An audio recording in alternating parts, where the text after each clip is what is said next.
আসসালামু আলাইকুম বন্ধুরা, কেমন আছেন? আশা করি সকলেই ভালো আছেন। আজকে হাওরে আসলাম, 2 দিন যাবত ধরে বৃষ্টির কারণে হাওরে আসতে পারিনি। আজকে হাওরে আসলাম, তো দেখেন আমি এখন পানিতে বোর দিব। তো আমাদের সাথে থাকেন, আমি কীভাবে চাইগুলি তুলে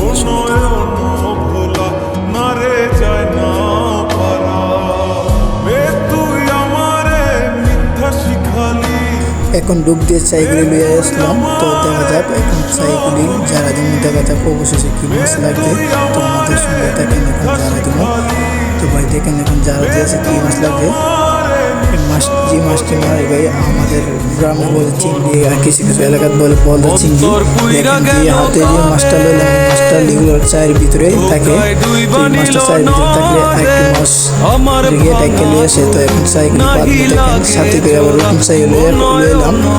তো ইলেকশি বোঝো ভাই চিংড়ি মাছ ধরে চাই দিয়ে। তো ঠিক আছে ভাই, আমরা চিংড়ি মাছ ধরে ইলেকশি বোঝো ভাই 10 হাত পানি হলে ভাই 20 হাত পানি বলে ভাই। আর আমরা যেটা সঠিক যেটা এটাই বলি ভাই, 10 হাত পানি বা অতিরিক্ত পানি বানলে